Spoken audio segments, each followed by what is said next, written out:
Hello mga Mars! For today's video, magluluto tayo ng hipon na may gata. By the way, nasa kusina nga pala ako ng aking mother-in-law. So, dito muna ako magluluto. Sa kawali natin, magpapainit lang tayo ng konting mantika. Hindi masyadong karamihan. Pag na-achieve na natin yung init ng ating mantika, igigisa na natin ang ating bawang. Okay? So, hindi natin siya kailangan ng golden brown. So, tamang gisa lang. Yung makikita mo lang na nag-iba na yung kulay niya, pero hindi siya golden brown. Okay?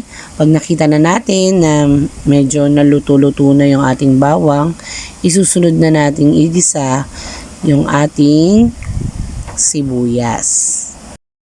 Gisahin lang natin siya hanggang sa mag-translucent yung ating sibuyas.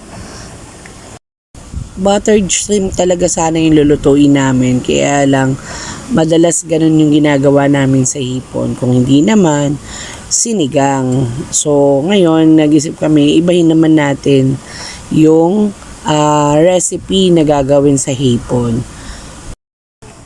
Gisahin pa natin hanggang sa makita na natin na nag-translucent na yung color ng sibuyas.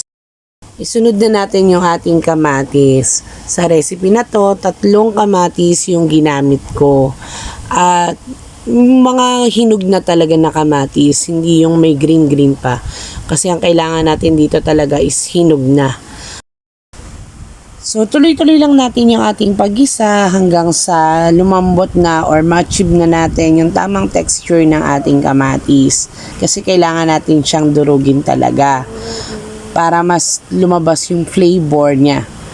And sa point na to, maglalagay na ako ng asin at paminta. Natutunan ko yung technique na yan kay Chef RB. Mas magiging malinamnam daw yung ating recipe kapag dito pa lang sa point na to ay nilagyan na natin ng mga pampalasa yung mga small ingredients natin. So tuloy-tuloy lang tayo sa ating pagpapalambot ng ating kamatis. And then smash na natin para mas madaling lumabas yung katas ng ating mga kamatis. Kasi kailangan natin talaga walang buo-buo na kamatis. So lahat dapat durog. Kapag nakita mo na nalutong-luto na yung kamatis, makikita mo orange na siya, lumabas na yung kanyang lycopene. So isusunod na natin yung gata. Okay? Sa gata, hindi ko muna siya hinalo. Hinayaan ko muna siyang medyo magbubbly ng kaunti, no? At the same time, nilagyan ko pala yan ng konting tubig. Kasi ayaw naman natin yung purong gata na to the point na magsasawa tayo pag unong subo, pangalawang subo, di ba? So, gusto natin maramdaman na yung gata, nagbabalanse talaga siya. No? Hindi siya nakakasawa. Haluin lang natin siya ng bahagya para mag-blend yung ating mga sangkap sa gata. So, dito naglagay ako ng konting patis kasi feeling ko hindi pa siya enough yung asin.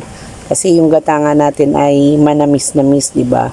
So, naglagay pa ako ng konting patis lamang. And then, hinalo ko siya para mag-blend ng maayos yung lasa. At hintayin na lang natin siyang kumulo. Kapag kulong-kulo na yung gata natin, pwede na nating ilagay or isama yung ating mga hipon. Yung mga hipon, siguro much better na may kanya-kanya silang place, no, sa kawali natin. Huwag nating pagpatong-patungin. Hiwa-hiwalayin natin sila para sabay-sabay silang maluluto. Basically, ang hipon naman napakadaling lutuin yan eh. Kaya sa 1 minuto lang or less than a minute nga eh, pwede na nating baliktarin yung ating mga hipon kasi makikita na natin na nagpalit kulay na siya. Magiging orange na siya. So, para next naman na maluluto yung kabilang side ng hipon. O, nakita nyo, di ba? Ibang-iba na yung hipon dun sa kabilang side. Hindi na siya gray. So, orange na siya, katakam-takam na siyang kainin. Halu-haluin na natin siya ng bahagya. Gentle lang, no? Ayaw din naman nating madurog yung ating mga hipon. So, bahagya mo lang siyang haluin para lang mapantay yung luto dun sa hipon. And then, tikman na natin kung anong lasa para ma-adjust natin. Depende sa, sabi ko as I've said, depende sa panlasa mo. So, kung ang panlasa ko sa tingin ko ay kulang pa sa alat, matabang pa, so dagdagan natin ng ibang pampalasa na feeling nyo magiging perfect yung ating niluluto. So, dito mag-a-add ako ng broth cubes. Ang broth cubes na meron kami ay pork po. Wala po kaming shrimp. So, pork ang nilagay ko. Pero, this time kalahati lang, hindi ko nilahat. Kasi nga, para sa akin, konting may missing part na lasa yung dila ko. Kaya, nilagyan ko siya ng pork cubes. Sa puntong to, makikita nga natin na kumukulo na at malapit nang maluto yung ating hipon sa gata. So, dito, nilagay ko na yung ating siling haba o siling sigang.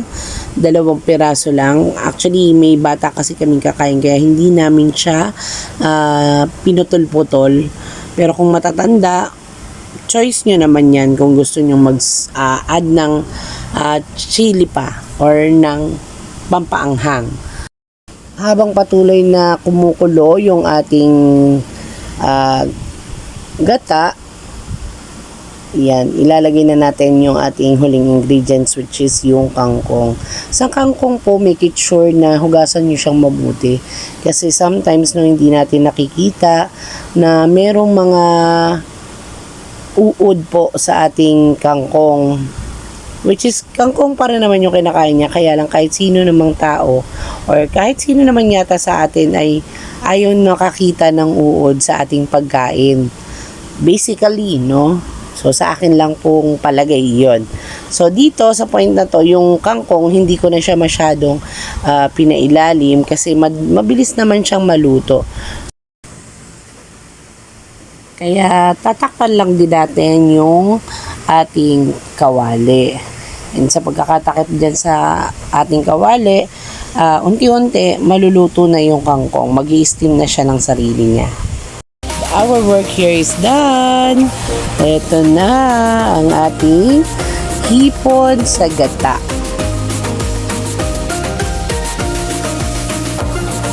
So yummy! Thank you for watching, guys. Bye!